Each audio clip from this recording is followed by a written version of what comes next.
Greetings, everyone. DFG. God, I can't even get it out. DFG with Gideon's flight. Well. I'm certain you guys have heard by now that Donald Trump has just crushed the stimulus bill. And you know how I feel about that. My feelings are I don't. My feelings about it is almost. I guess I have a more of a mindset than a feeling about it, because I don't think I really have a feeling about it because it ain't personal. And for me to have a feeling about it, it would have to be personal. In other words, I would personally want someone to gain, or I would personally want someone to suffer. So it's not personal. But this I will tell you, I told you so. And for all you people who have been sitting around saying, I'm just going to wait because I know they're going to do something, well, guess what? It ain't happening.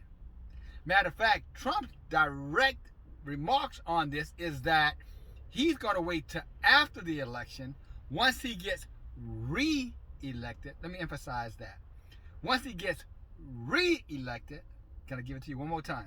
Once he gets re-elected, he's going to pass a super stimulus package. So what does that mean? Let me do the social economic math for you. That simply means if he does not get elected, then no one will be seeing any kind of stimulus before next year at the earliest, February, when the new administration takes over. And you can imagine how long that's going to take. Once the new administration is in place and the negotiations, and if the House and the Senate is not Democratic majorities, it's going to be a while. And I say this because, many of us who care about you, care about ourselves, you know what I'm saying? Self-preservation has said time and time again, prep. That last stimulus package that was given in the spring. If you go back, you'll look, we said, do not waste that money on Labor Day. Do not waste that money on Memorial Day and 4th of July and other things that were not relevant to long-term survival sustainability. Some of you guys listen. Thumbs up to you. Some of you guys didn't give a shit because, your mentality is, they're going to do something. They can't let us suffer like that. After all, this is America. You're going to find out real fast that food line that you thought you would never be in, if you have not prepared and you're not working right now, it's going to be a little bit longer because your ass is going to be in it.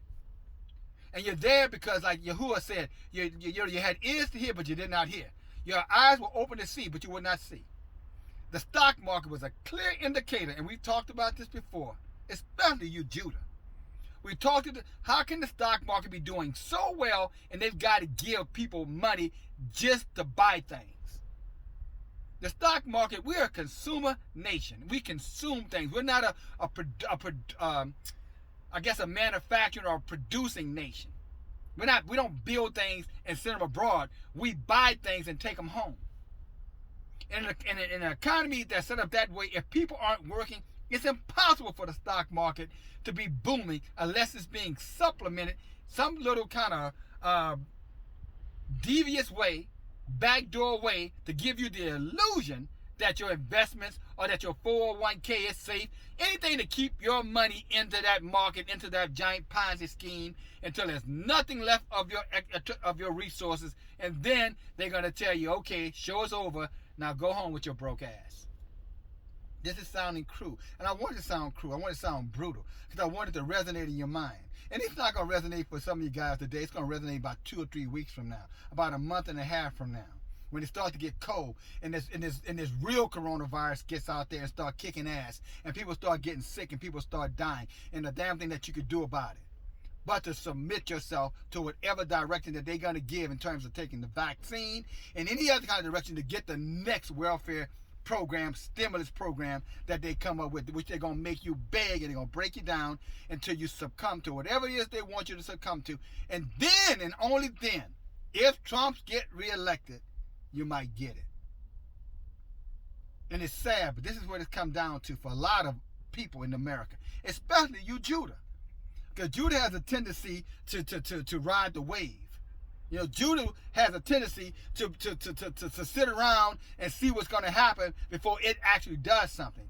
That's why, we're not, our lives are not respected in this nation, because the only time we're going to stand up if somebody does something, instead of us standing up and preventing things from happening, instead of us having the mentality of, let's just say, a security guard, we have more of the fireman mentality.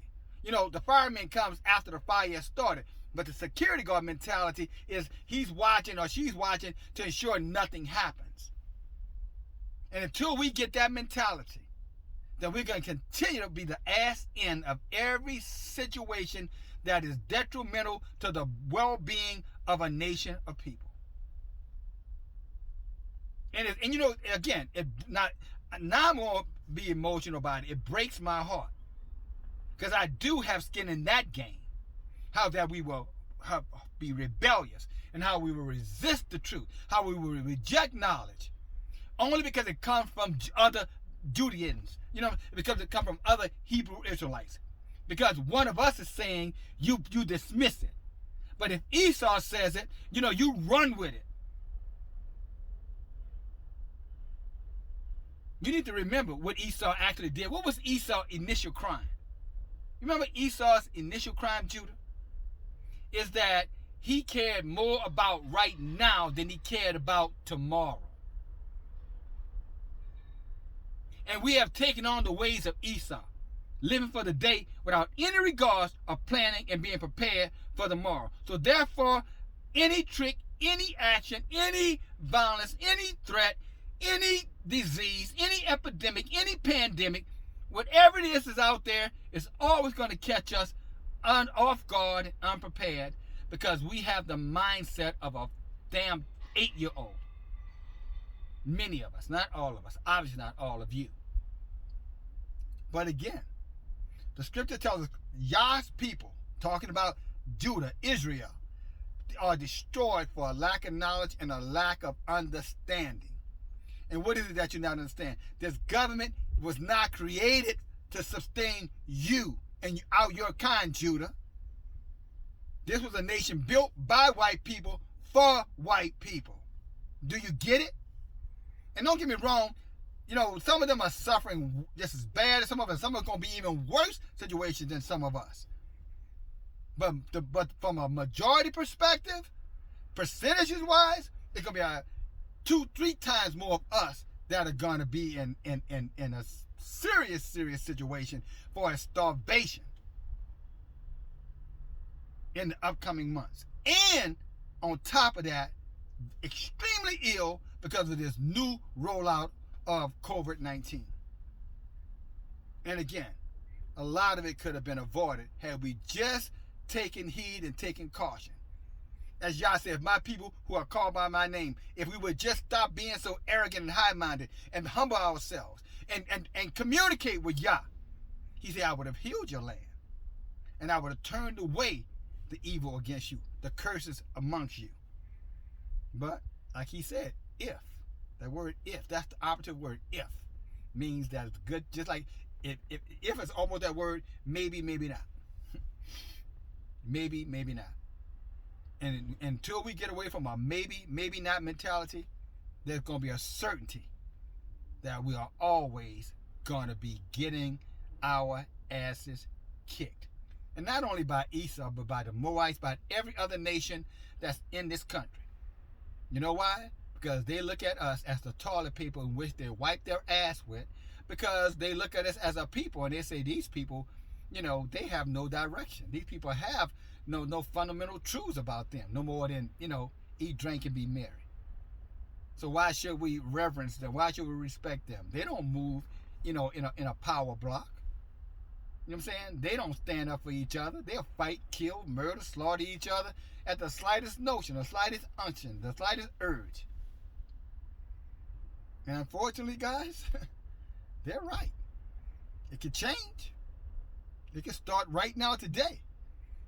You know what I'm saying? Whatever you have in your resources right now, if you have anything, I'm going to tell you. Go look at the last couple of videos. I told you, I'm not going to tell you again. I refuse to go through that whole get you some, I'm not going to do it. Either you go back, you look, you do something, or you don't. As you don't. You know, I'm going to end this video with one of my favorite verses, the book of Joshua, one of our elders. He said, you know what, I think it's 24:15. Joshua said in the book of Joshua, y'all do whatever y'all want to do. Y'all have seen the ways of Yah. Y'all have seen the power of Yah. Y'all have seen the ways of the heathen. Y'all have seen how the heathen would lead you away from the power of Yah and destroy you. But if you still choose to go that way, go that way. You've seen them lynching you, raping you, maiming you, shooting you in the back, shooting you, for no reason, shooting you when you're innocent, not charging themselves. You've seen their behavior. Experimenting on you with different drugs, experimenting on you with different diseases, pandemics, epidemics. You've seen all these things. You've seen how they will treat you. But yet you still choose to go the way, the broad pathway. But you know what Joshua said? Y'all go ahead and go. Go read Joshua 24. But when he got to verse 15, you know what Joshua said? Y'all go do whatever y'all want to do. But as far as me and mine, we're going to serve Yah. That's what he says. And I'm going to tell you, as far as me and mine, we're going to serve Yah. We're going to keep our eyes on Yah. We're going to pray. We're going to talk. We're going to listen. We're going to hearken. And we damn sure going to prepare. And it starts with me as the leader of me and my house. And every Judean male in his right state of mind starts with you. And if you don't have a man, it starts with you. Because when the shit hits the fan, ain't no man coming for you unless that man is already standing with you and you have been standing with him. He's not going to become your friend when you've made him your enemy. Trust me. He's not even going to be thinking about you, sisters of Judah. Like I said before, it's time now to mend them fences. I don't give a damn if you like each other or not. You need to be thinking the big picture, long term. Or not. At the end of the day, there'll always be somebody saying. You remember how your mom used to tell you when you went out and did something you shouldn't have did? Your dad would tell you when you went out and did something they told you not to do, and you came back home, your head down, you got your ass whipped, or you learned a hard lesson. You say, I told you so. I told you so. I'm going to end this video right now and tell you, if you did not prepare and you have not prepared and you don't have a means of resources or a stream of income coming to you, you're a shit out of luck. And I told you so.